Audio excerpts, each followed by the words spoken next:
കേരളത്തിൽ ബി.ജെ.പിയുടെ രണ്ടാമത്തെ ഏറ്റവും പ്രധാനപ്പെട്ട ഘടകകക്ഷിയാണ് ബി.ഡി.ജെ.എസ്.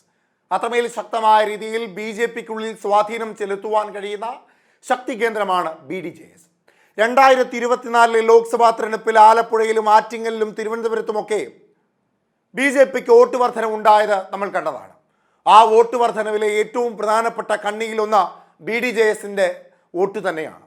ബി.ഡി.ജെ.എസ് എന്നാൽ തുഷാർ വെള്ളാപ്പള്ളി നേതൃത്വം നൽകുന്ന SNDPയുടെ സംസ്ഥാന ജനറൽ സെക്രട്ടറിയായ വെള്ളാപ്പള്ളി നടേശന്റെ മകൻ തുഷാർ വെള്ളാപ്പള്ളി നേതൃത്വം നൽകുന്ന ഒരു പ്രസ്ഥാനമാണ്. അതിൽ ബഹുഭൂരിപക്ഷവും ഈഴവ സമുദായത്തിൽപ്പെട്ട SNDP അനുയായികളായ അണികളും നേതാക്കന്മാരുമാണ്.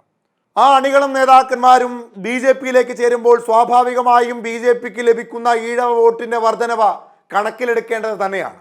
2024 ലോക്സഭാ തെരഞ്ഞെടുപ്പിൽ ബി.ജെ.പിക്കുണ്ടായ വോട്ട് വർധനവിന്റെ കണക്ക് പരിശോധിക്കുമ്പോൾ അതിൽ SNDP സമുദായത്തിൽപ്പെട്ട വോട്ടർമാരുടെ വോട്ട് വർധനവ് ഏറ്റവും പ്രധാനപ്പെട്ടതാണ്.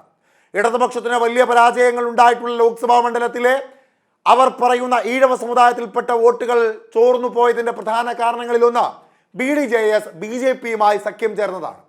ആലപ്പുഴയിൽ ശോഭാ സുരേന്ദ്രൻ ഇടതുപാളയത്തിൽ ഉണ്ടായ വോട്ട് വർധനവിലെ ഏറ്റവും പ്രധാനപ്പെട്ട കണ്ണി തുഷാർ വെള്ളാപ്പള്ളിയുടെ നേതൃത്വത്തിലുള്ള ബി.ഡി.ജെ.എസും ഒപ്പം ആരിഫ് മുഹമ്മദ് ഖാനോടുള്ള വെള്ളാപ്പള്ളി നടേശനുള്ള വലിയ അകൽച്ചയുമായിരുന്നു.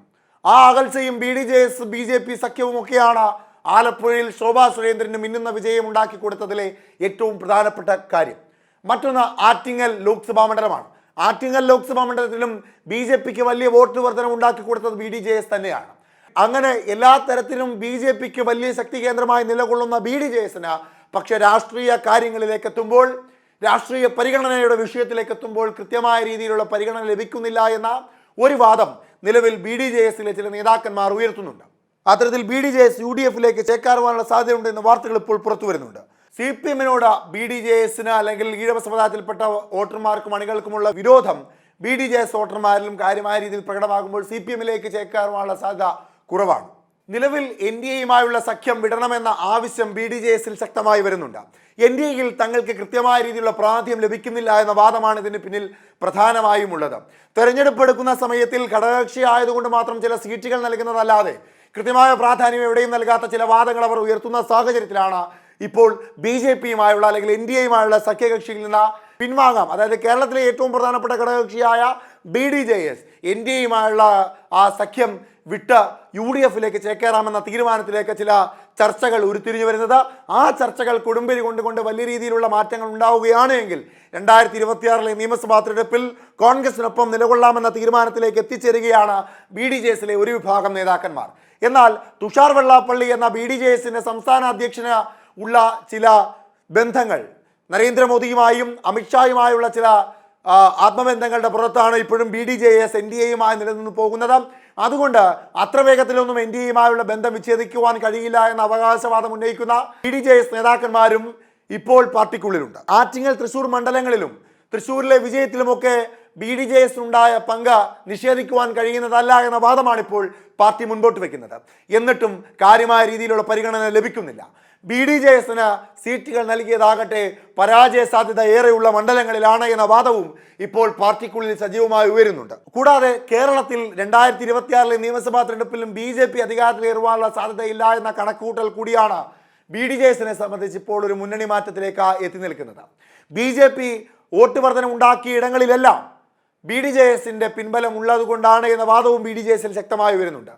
തദ്ദേശ സ്വയംഭരണ തെരഞ്ഞെടുപ്പും 2026 നിയമസഭാ തെരഞ്ഞെടുപ്പും ഒക്കെ പടിവാതിൽക്കൽ എത്തി നിൽക്കുന്ന സാഹചര്യത്തിലും എന്തുകൊണ്ടാണ് കൃത്യമായ പരിഗണനയും കൃത്യമായ ചർച്ചകളിലും ഇതുമായി ബന്ധപ്പെട്ട് ഉണ്ടാകാത്തത് എന്ന ചോദ്യവും ബി.ഡി.ജെ.എസ് ഉയർത്തുന്നു. അപ്രകാരം നോക്കുമ്പോൾ സംസ്ഥാനത്ത് NDA ദുർബലമാണെന്നും നേതൃയോഗം നടക്കുന്നില്ല എന്നും തദ്ദേശ തെരഞ്ഞെടുപ്പിൽ ഈഴവ മുന്നേറ്റമുള്ള സ്ഥലങ്ങളിൽ ബി.ഡി.ജെ.എസ് ഒറ്റയ്ക്ക് മത്സരിക്കുമെന്ന ചില തീരുമാനങ്ങളും ബി.ഡി.ജെ.എസിന്റെ ഒരു വിഭാഗം നേതാക്കന്മാർ മുൻപോട്ട് വയ്ക്കുന്നുണ്ട്. കൂടാതെ മറ്റു പാർട്ടി വിട്ട് ബി.ഡി.ജെ.എസിലേക്ക് എത്തുന്നവർ പിന്നീട് ബി.ജെ.പിയായി രൂപമാറ്റം വരുന്നതും ബി.ഡി.ജെ.എസിനെ സംബന്ധിച്ച സംഘടനയ്ക്ക് വളർച്ച ഉണ്ടാക്കാത്ത സാഹചര്യം ഉണ്ടാക്കുന്നു എന്ന വാദം കൂടി ശക്തിപ്പെടുന്ന സാഹചര്യത്തിലാണ് UDF-ലേക്ക് പോകാമെന്ന തീരുമാനത്തിലേക്ക് BDJS-ലെ ചില നേതാക്കന്മാർ അനൗദ്യോഗികപരമായ ചില അറിയിപ്പുകൾ നൽകിയിരിക്കുന്നത്. അടുത്തിടെ BDJS-ൽ മുന്നണി മാറ്റവുമായി ബന്ധപ്പെട്ട ഒരു അനൗദ്യോഗിക ചർച്ച നടന്നിരുന്നു. ആ ചർച്ചയിൽ ഒരു വിഭാഗം നേതാക്കന്മാർ ഈ ആവശ്യം ഉന്നയിച്ചപ്പോൾ BJP-യുമായുള്ള ചില ബന്ധം, BDJS-ന്റെ സംസ്ഥാന നേതാക്കന്മാർക്കുള്ള ബന്ധം അങ്ങനെ പെട്ടെന്ന് വിച്ഛേദിക്കുവാൻ കഴിയില്ല എന്ന വാദം ഉയർത്തിക്കൊണ്ടാണ് നിലവിൽ ഇപ്പോൾ NDA-യുമായി സഖ്യകക്ഷത്തിൽ BDJS മുൻപോട്ട് പോകുന്നത് എന്ന ചില വാർത്തകൾ പുറത്തു വരുന്നു. കൂടാതെ BDJS NDA വിടുന്നു എന്ന വാദത്തിന് കുറച്ചുകൂടി ആക്കം കൂട്ടുന്ന മറ്റു ചില സംഭവ വികാസങ്ങളാണ് കഴിഞ്ഞ കുറേ ദിവസങ്ങളായി കേരളത്തിൽ നടന്നുകൊണ്ടിരിക്കുന്നത്. BDJS-ന്റെ ഏറ്റവും പ്രധാനപ്പെട്ട വോട്ട് ബാങ്ക് എന്ന് പറയുന്നത് ഈഴവ സമുദായത്തിൽപ്പെട്ടവർ തന്നെയാണ്.